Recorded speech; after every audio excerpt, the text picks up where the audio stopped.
room afterwards, I think at that point we will be able to provide copies of what will then be an unsealed complaint in this matter. As U.S. Attorney Thompson will tell you, it's about 20 pages long. It contains pictures. It's fairly detailed. This is not atypical when we complaint a case. It'll be accompanied by a fairly long affidavit, which is what we have in this case. I know my frequent flyers are nodding.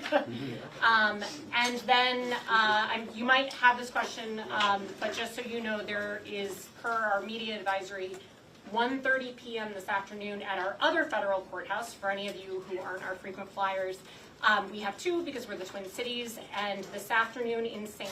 Paul at 1:30 p.m., Mr. Belter, I understand that's how you pronounce it, will be making his initial appearance in federal court to face the federal charges that you are about to hear about.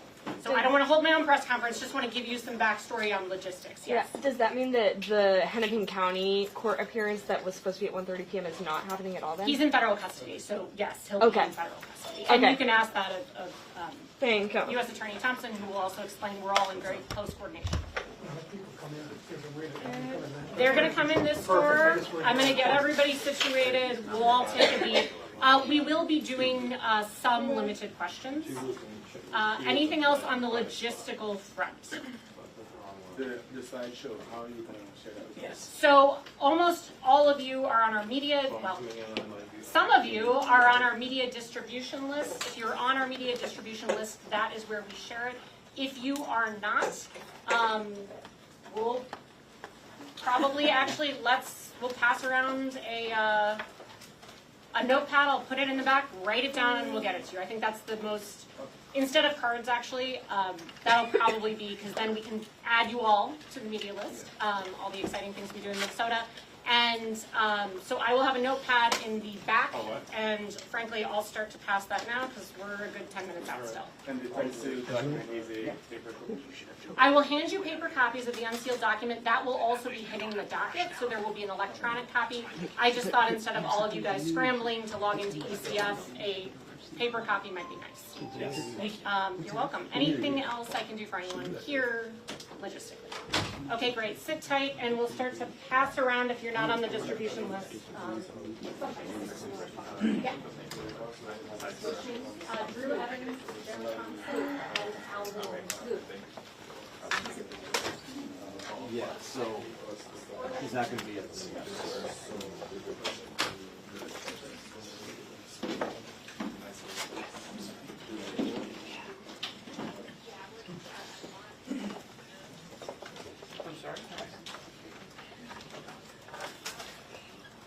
depending on how this goes, I want to get that affidavit. You may have to shut. I may have to, yeah. Just depending on how long it is. I mean, obviously, I'm trying to think of what I don't have with me that I might need. I think I've got everything that I might. Can you do I have people in phone? Yes, we'll do. Yeah. Let's hope this stuff will be able to tell what's what change we might do. I may end up.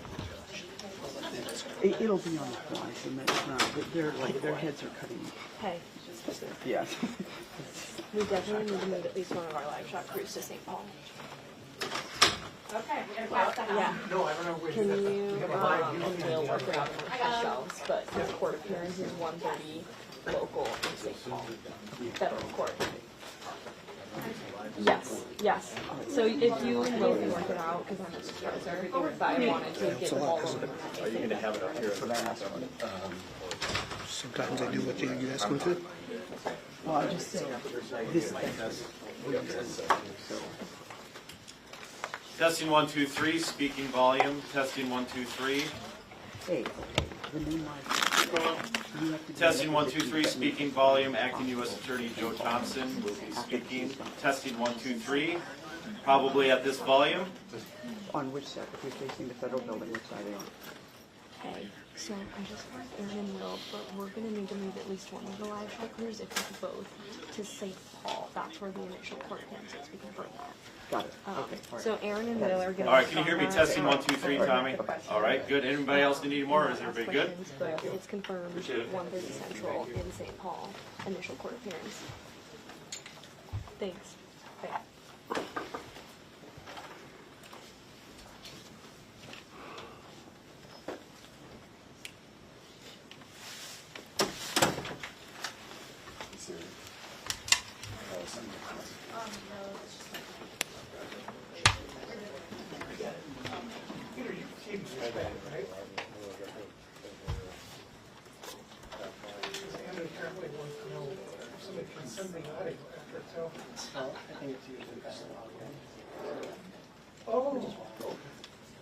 Hey Joe, I'm on 6. Yeah, that's fine. Yep, and then once it moves, I'll jump out here afterwards. Do we have any time to take it home? Or is it like?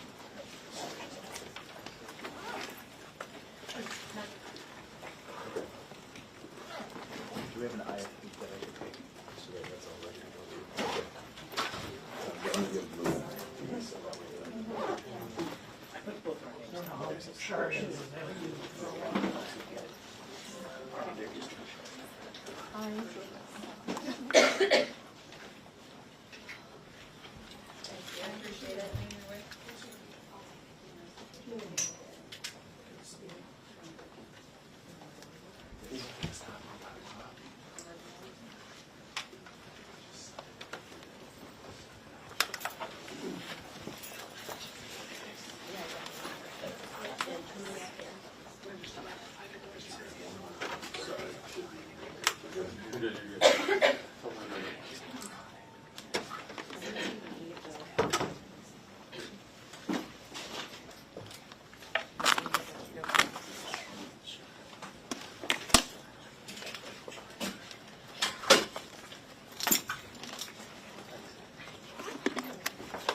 Hey, Sadie. Can you come here a second? I'm gonna have to get out of here very fast. Okay, so just make sure.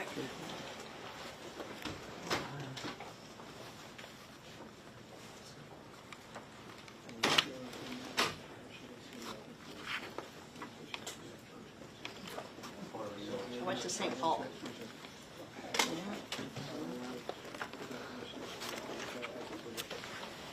I'd say, I'm pretty sure you're gonna have to get ready to go to St. Paul after this. Yeah. And the parking's worse there. Parking's even worse. Yes. Great. Much worse. Who has the pad? Are y'all done filling it out? I'm not sure. Oh, I, Okay. no. Thank you. I can ask. Yeah, we can ask for it. But I Yeah, think, they wait, Ava can send me 2 addresses. Let me look. You're gonna use it though, right? Yeah. Okay, yeah, That's just according to the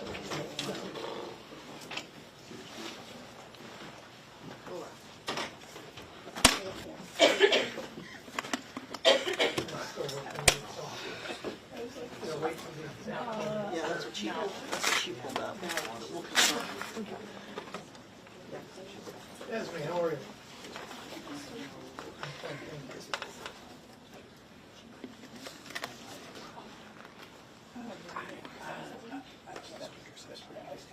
Yep.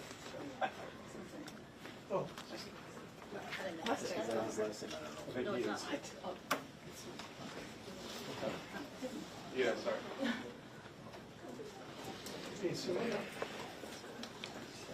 Yeah, that's right. GPS.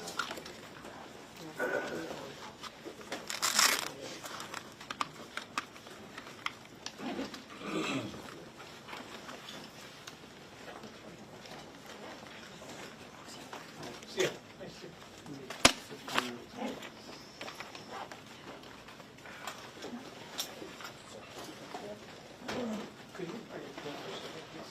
Oh, yes, of course. Thank you. You know what, you can have it. Are you sure? Yes, ma'am. Thank you.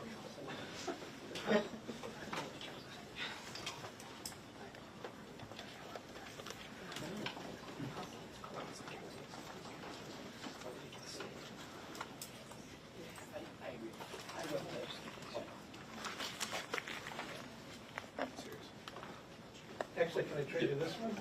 You can take both. No, you take this one. Take it. Thank you. Thank you. You're welcome. Are you seeing it or not? So it's on Did you that? give me a mic? I put it back up there just in case. I put it back on the. Oh, plane okay, just in great, great, case. yeah. We'll be, I can speak up. But you're using the Wi-Fi, the hotspot, and it's running. Okay, I just can't.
What?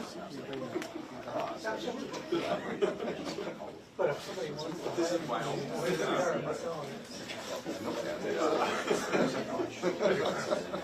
And 600 long.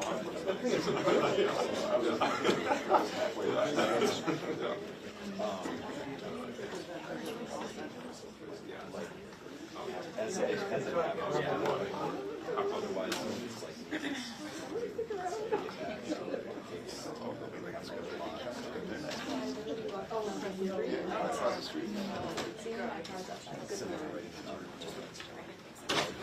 So I will take that.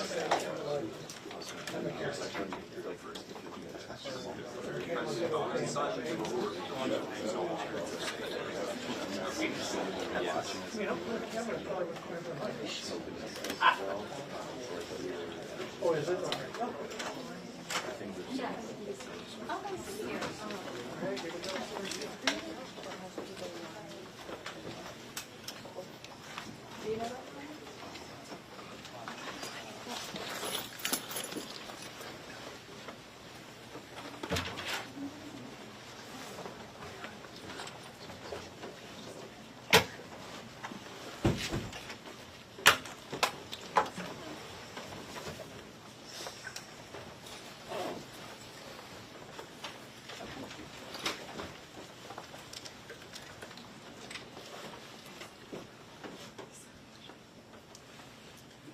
Good morning. My name is Joe Thompson, and I'm the acting United States Attorney for the District of Minnesota. Late last night, the U.S. Attorney's Office filed a complaint bringing an array of federal charges against Vance Luther Belter for his horrific attack on our state and our elected representatives. Political assassinations are rare. They strike at the very core of our democracy. But the details of Belter's crime are even worse. They are truly chilling. It is no exaggeration to say that his crimes are the stuff of nightmares. Belter stalked his victims like prey. He went to their homes, held himself out as a police officer, and shot them in cold blood. Now, there's been a lot of information and misinformation out there about Belter's crimes. We have filed a detailed 20-page complaint and affidavit that sets forth what happened in this case. I'd like to share some of that information with you now. In the early morning hours of June 14th, Belter went to the homes of 4 Minnesota state politicians with the intent to kill them. Belter first traveled to the home of Minnesota State Senator John Hortman in Champlin, Minnesota. Belter arrived at the senator's home disguised as a police officer. He arrived in a black SUV with emergency lights turned on and with a license plate that read police. Belter wore a black tactical vest and body armor. He carried a flashlight and a Beretta 9mm handgun. He also wore a hyper-realistic silicone mask. Senator Hortman had a security camera. I've seen the footage from that camera, and it is chilling. Belter knocked on Senator Hortman's front door and repeatedly shouted, "This is the police, open the door." Senator Hortman and his wife, Yvette, came to the door. When they opened the door, Belter shined the flashlight in their faces and said there had been a shooting reported in the house. Belter asked if they had any weapons. When Belter lowered his flashlight, which he had shined in their face, they realized that he was not a police officer. They shouted out, "You're not a cop. You're not a police officer." Belter then announced, "This is a robbery," and forced himself into their home. When Senator Hortman attempted to push Belter out and stop him from entering his home, Belter shot him repeatedly. Belter then shot Miss Hortman repeatedly. Belter fled the scene, and the Hortman's daughter called 911. Unfortunately, the Hortmans survived, although they remain hospitalized. After shooting Senator Hortman and his wife, Belter traveled to the home of another Minnesota state representative in Maple Grove, Minnesota. Video surveillance showed that Belter rang the doorbell at the state representative's house at approximately 2:24 a.m. on Friday night. Again, he was dressed as a law enforcement officer, wearing a tactical vest and body armor, carrying a handgun and a flashlight, and wearing that same hyper-realistic silicone mask. Again, the images, as you can see on the screen, are haunting. Unfortunately, the state representative was not home. She and her family were gone on vacation, and so Belter left. Belter then traveled to the home of a Minnesota state senator who lived in New Hope, Minnesota. He parked in the street in that same black SUV with the police license plate. At about 2:36 a.m. on Friday night, after learning of the shooting of Senator Hortman, New Hope police dispatched an officer to conduct a wellness check on the state senator who lived in New Hope. When the New Hope officer arrived at the scene, she saw Belter's black SUV parked down the block with the lights on. The New Hope police officer believed that Belter was a police officer who had been dispatched to the scene to check on the status of the state senator. The New Hope police officer pulled up next to Belter in his car, rolled down her window, and attempted to speak with him. Belter did not respond. According to the officer, he just sat there and stared straight ahead. So the New Hope police officer, who had been dispatched to the scene, proceeded to the state senator's home, and she waited for other law enforcement to arrive. When they did, by the time they did, Belter had left the scene.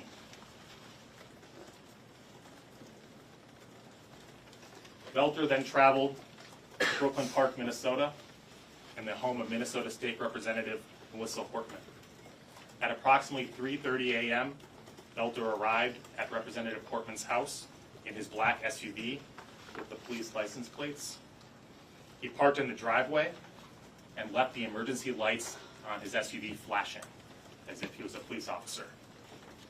Belter approached Representative Hortman's home, again dressed as a police officer, wearing the tactical vest and body armor, and wearing that hyper-realistic mask. He was armed and carrying a flashlight. Before he entered the home, 2 Brooklyn Park police officers arrived at the scene. They too had been dispatched to check on Representative Hortman after learning of the shooting of Senator Hoffman. When they arrived at the scene, they saw Belter's black SUV parked in the driveway with the emergency lights flashing, and they saw Belter standing in front of the house several feet from the door. When Belter saw the officers get out of the car, he drew his weapon and began firing. He rushed into the house through the front door, firing into it. He repeatedly fired into the house, and when he entered, he murdered Representative Hortman and her husband, Mark. The Brooklyn Park police officers fired at Belter as he rushed into the home, but he escaped into the home and out the back. Officers recovered Belter's 9mm Beretta, along with the body armor and the mask, behind the home along his path of flight when he fled on foot. They later searched Belter's car, where they found 5 more firearms, including assault-style rifles and a large quantity of ammunition. Belter also had in his car notebooks containing a list of more than 45 Minnesota state and federal elected officials, including Representative Hortman. Now, Belter planned his attack carefully. He researched his victims and their families. He used the internet and other tools to find their addresses and names, the names of their family members. He conducted surveillance of their homes and took notes about the location of their homes. He also prepared in other ways. He concealed himself as a police officer, outfitting his black SUV with police lights and a police license plate, wearing a black tactical vest and body armor, carrying a police flashlight and a handgun. And of course he wore that hyper-realistic silicone mask as seen on the surveillance videos. The video of his arrival and shooting of Senator Hoffman is truly chilling. Again, it's no exaggeration to say this is the stuff of nightmares. There's a photo of the firearms found in Belter's abandoned SUV. Based on these crimes, we brought a federal complaint charging Belter with an array of federal charges. Counts 1 and 2 charge him with stalking. Count 1 charges him with stalking Representative Melissa Hortman using interstate facilities, and that's Title 18, United States Code 2261. The statutory penalties there are life in prison. Count 2 similarly charges him with stalking State Senator John Hoffman using interstate facilities. The maximum penalty of that count is 20 years in prison. Counts 3 and 4 charge Belter with the murder of Melissa and of the Hortmans using a firearm in violation of 18 U.S.C. 924J. And these are punishable by a term of life imprisonment or even death. Counts 5 and 6 charge him with shooting the Hortmans and the Hoffmans using a firearm, and both of those counts also carry a maximum sentence of life in prison. Now, before I finish my remarks, I want to say a little bit about law enforcement and the manhunt that we've heard about the last 2 days.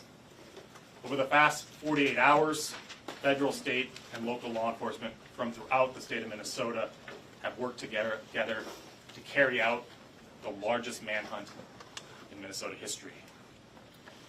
Now, a lot has been said about law enforcement in recent weeks, but make no mistake, the men and women of our federal, state, and local law enforcement put their lives at risk and on the line to keep Minnesota safe. They work tirelessly, day and night, to make sure that the tragic events of Friday night ended without further violence or bloodshed. We owe them all a debt of gratitude, and they will forever have my respect and admiration. I'm going to turn it over to Special Agent Alvin Winston from the FBI. Thanks, Joe. Good morning. My name is Alvin Winston, and I serve as the Special Agent in charge of the FBI Minneapolis Field Office, which covers the states of Minnesota, North Dakota, and South Dakota.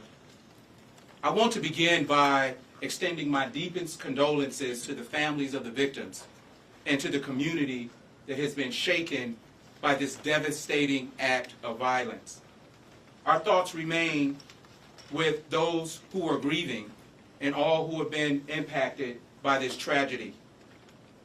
Over the weekend, the people of Minnesota and the nation have been watching closely as this case has unfolded. The Minnesota Bureau of Criminal Apprehension provided a detailed update yesterday, so I won't repeat those specifics.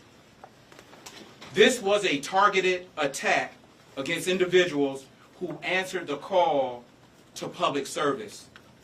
The FBI's role in moments like this is clear: to stand alongside our partners, bring federal resources, intelligence capabilities, and reach to the effort, not just to apprehend the individual responsible, but to understand the full scope of the threat.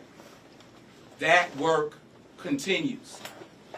This case became the largest coordinated manhunt in Minnesota's history.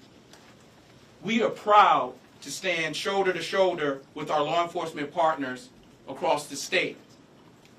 No single agency could have done this alone. And because of that unified effort, a dangerous individual was taken into custody. Let me say this clearly. Political violence has no place in this country. The FBI, alongside our partners, will remain focused on the work ahead and on ensuring justice is served. And with that, I'll hand it over to you. Thank you with those comments, and we're thankful today to see these charges filed. Early on, with our partners from the Federal Bureau of Investigation and other federal partners from the ATF, United States Marshal Service, and others, they provided assistance to the team of local investigators, the Brooklyn Park Police Department, Hennepin County Sheriff's Office, and the BCA that were working on this right to begin with, along with all the other hundreds of people that stepped up with the Champlain Police Department as well in this to pursue this justice. You might be asking, because we see a lot of times these cases, go in various orders when they are, but this is an indication that the United States Attorney's Office stands along with us in the state of Minnesota, that when somebody and an evil individual decides to move this and create fear in our communities and commit evil acts, that we will pursue every possible charge that we can, from the state charges that you've learned about today to these federal charges that were discussed early on. And I'm grateful for the leadership of the United States Attorney's Office and the FBI for helping us move that forward so quickly in a coordinated approach. We do that because, as SAC Winston said, in situations like this, we have individuals that step up to serve their communities. They are elected officials across our state, And when an individual chooses to target them for their role in representing all of us, it's an incumbent upon all of us to put all the resources forward to hold that individual accountable, to seek justice, and to make sure that we are working together to show the community across Minnesota and the United States that political violence is never okay. We as a country are formed on the basis that we have political discourse and that we have debates ongoing on what we do and that we elect people day in, day out to represent us. And when somebody tries to undermine that, it's important for all of us to hold that person accountable so that we can move forward as a country and have a system in place that a representative government and that we provide the protections for those individuals and their families moving forward. And so I'm thankful for these charges today to move this forward and the great work of the United States Attorney's Office partnering with us to move forward on this. And with that, Bill, take some questions. Why is there no terrorism charge in there? Why is there not a terrorism charge is the question. You know, we brought the charges that we think are appropriate right now. Obviously, these crimes are about 48 hours old, so we have an ongoing investigation. I can't comment as to what other charges may or may not be brought. Will he seek Did he have any help? Did Mr. Belcher have any help? Will you seek the death penalty? Lou, thank you for the question. Will we see the death penalty? It's too early to tell. That is one of the options for several of the charges, though. Did Mr. Belcher have any assistance? Are you looking into whether he may have had assistance? And if he did, what are the potential consequences for anybody who may have assisted him either before or after these tragic shootings? Our investigation remains ongoing in several areas, including whether or not he had anyone helping him, assisting him in either carrying out these attacks or fleeing from them.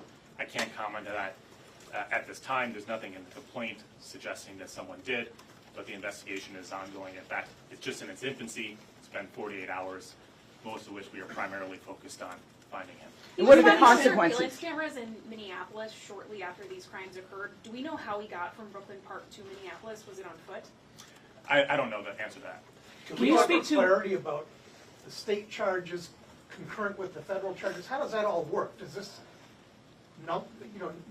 make null the state charges or take precedence over the state charges? It does not nullify the state charges. They remain in place. Today he was brought into federal custody. He'll make his initial court appearance in federal court over in St. Paul at 1:30 Central Time this afternoon. And my expectation, based on prior cases, is the federal charges will be litigated first, but the state charges won't necessarily go anywhere. Can you speak to why investigators believe he carried out this attack and for how long he may have been planning these attacks? Well, it's pretty clear from the evidence that he's been planning these attacks for quite some time.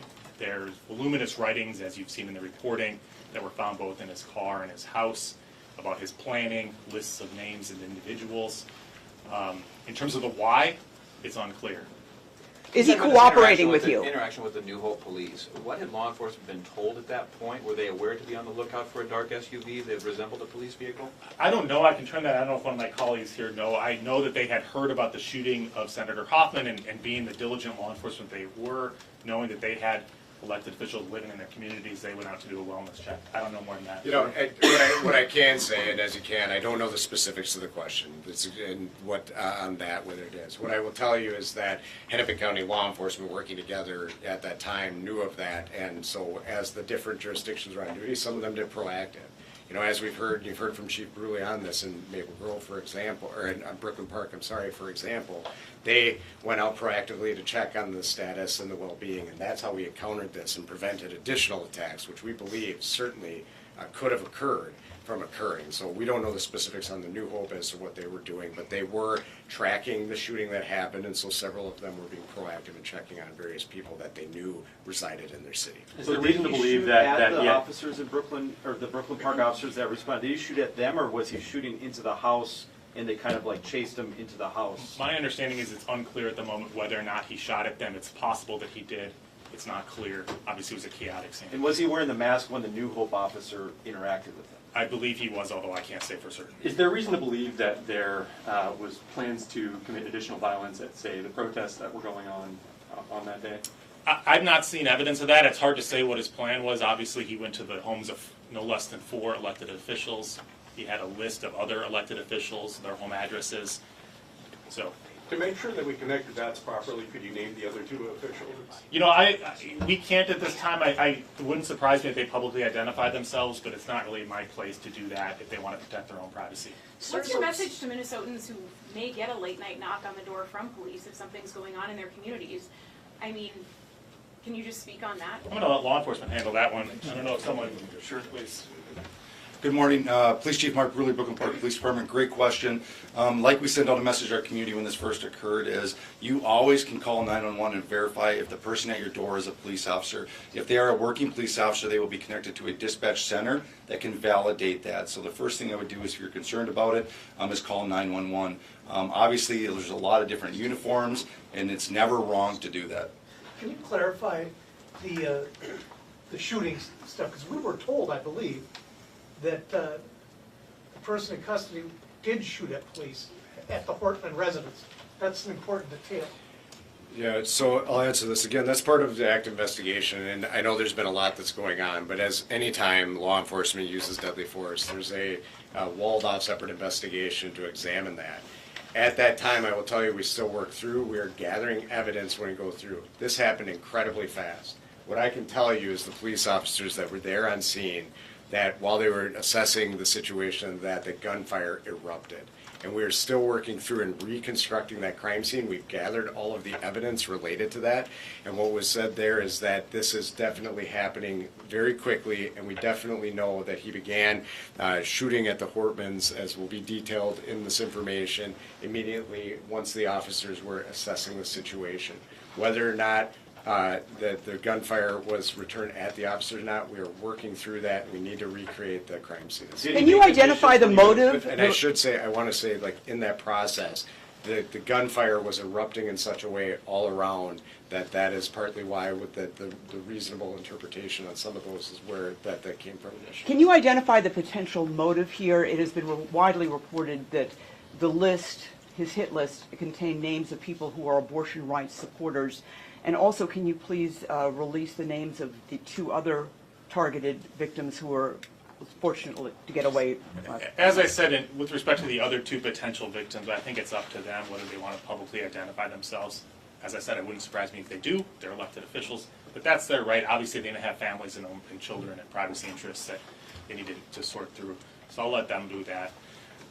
With respect to the potential motive, let me say this. There's been a lot of press coverage and speculation and discussion of a manifesto.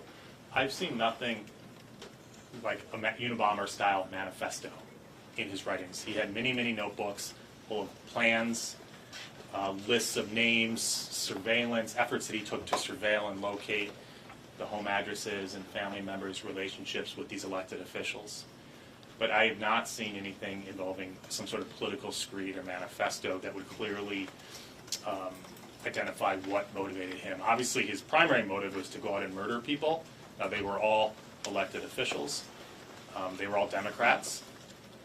Beyond that, I think it's just way too speculative for anyone that's reviewed these materials to know and to say what was motivating him in terms of ideology or specific issues. Or abortion rights supporters? There were some abortion rights supporters, I believe, on the list. But again, there was dozens and dozens and dozens of names on, hundreds of pages of documents that were recovered with his writings on them. Did he confess and give more details after he was apprehended last night?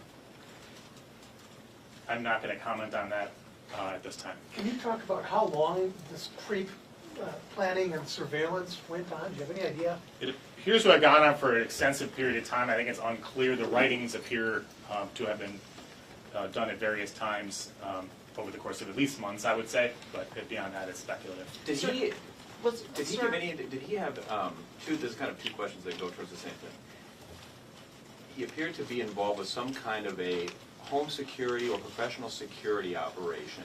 I wonder if you have any details into that. And was he familiar to law enforcement, even though he didn't appear to have any kind of serious criminal record in the state? I've seen the press reporting on his security company. I don't know anything beyond that or any involvement that would have in this case.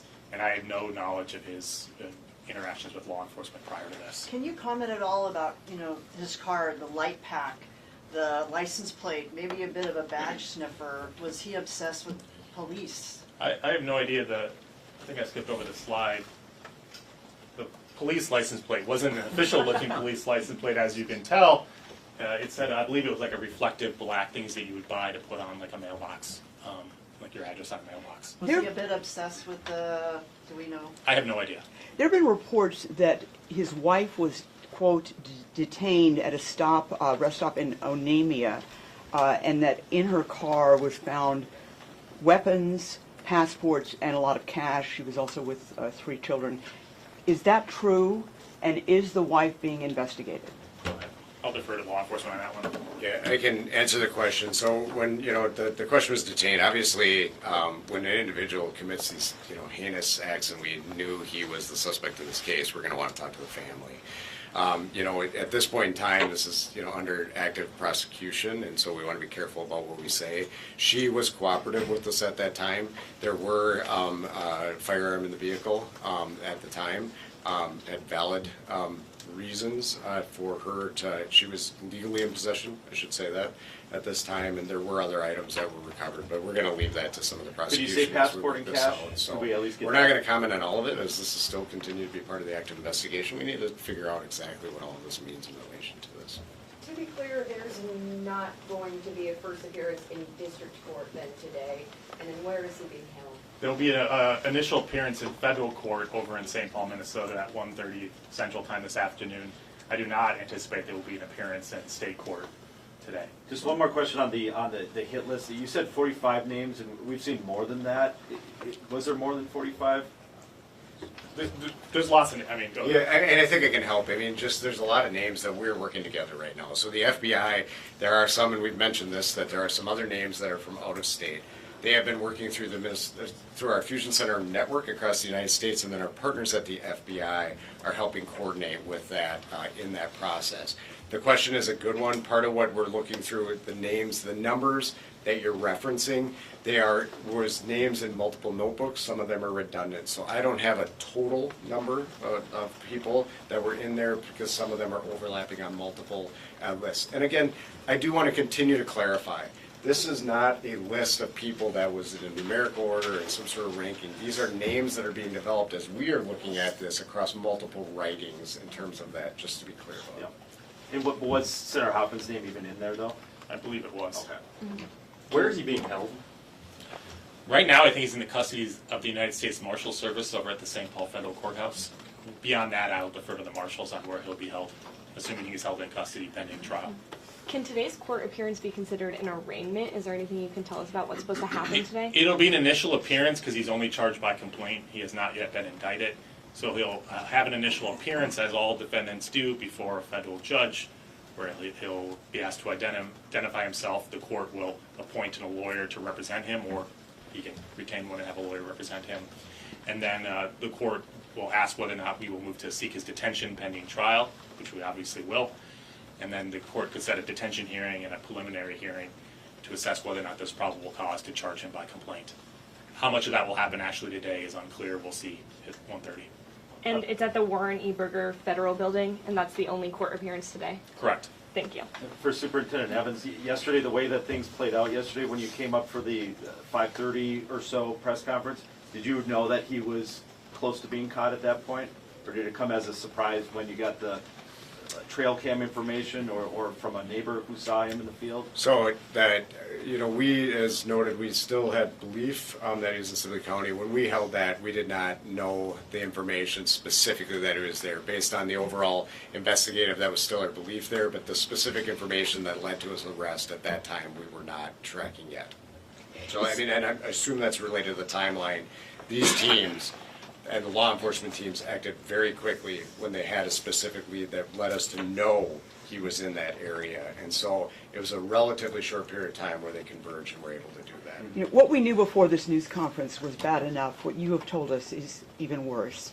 Where does this rank in terms of attacks that you know of across the United States? And what you addressed some of your reaction, but can you all three give us your reactions to this? This was a political assassination, which is not a word we use very often in the United States, let alone here in Minnesota. It's a chilling attack on our democracy, on our way of life.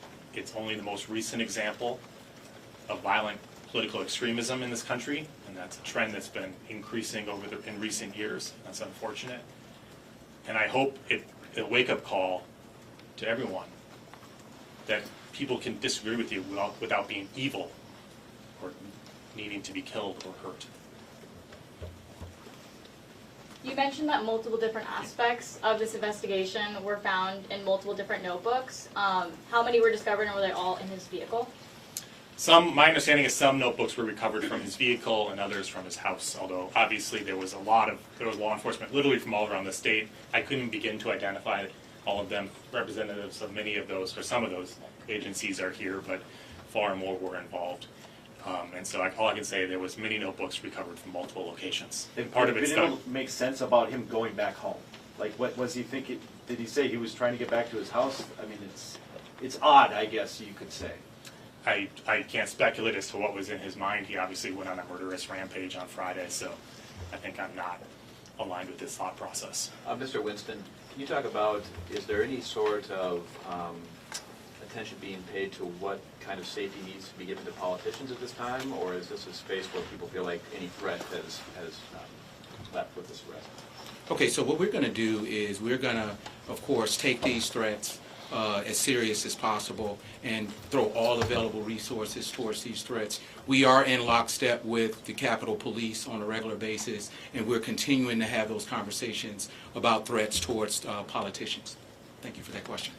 Maybe one more question here before we wrap up. Perhaps this is for Chief Roland. Just wanted to wrap it back to hoping you can speak to just how pivotal it is that your officers acted proactively, stopping by the Hortman's house and likely stopping more victims.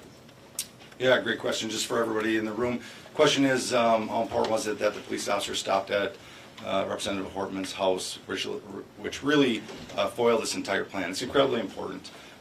That started with a sergeant who was actually off duty, was walking out of the building and had heard that there was a shooting in another community at Senator Hoffman's house. Being alert, seen two officers in the police department, said, hey, drive by Melissa Hortman's house and just check on the house, would you? And that's essentially what they pulled up and found, that in the driveway was the car, and essentially the criminal act was occurring as they pulled up. Had they not foiled the plan, essentially took his vehicle away from him, which involved all his maps, all his names, all his weaponry, I would be very scared what it would look like over the next few hours had we not done that. And just to clarify, did your sergeant know about the New Hope and Maple Grove incidents, or just the one in Champlin? He only knew about the one that occurred in Champlin. So the other officer that came upon him at the second house and saw him sitting in a vehicle, did she realize, like, did she report that, and did they try to chase him? Did she realize that was suspect, or?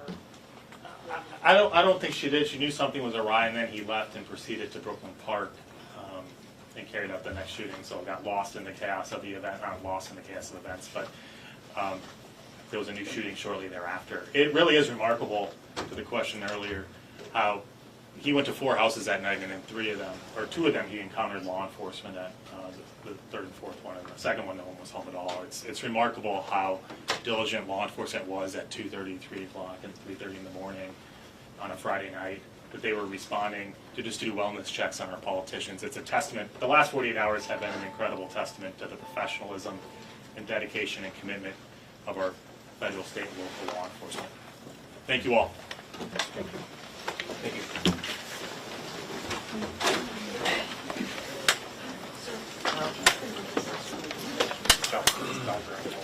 Guys, I'm going to be back in about 3 minutes with some materials, but I need to go. I'll get the materials. Do you want to go and I'll get the materials? No, I gotta. Oh, you don't have to do the new ones.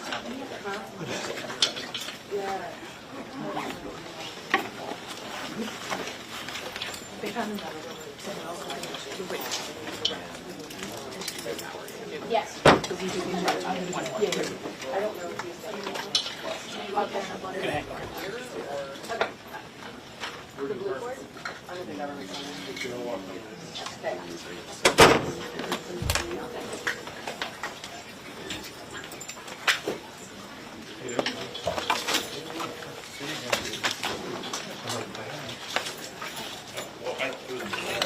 Yep, are we on? thought this was long enough.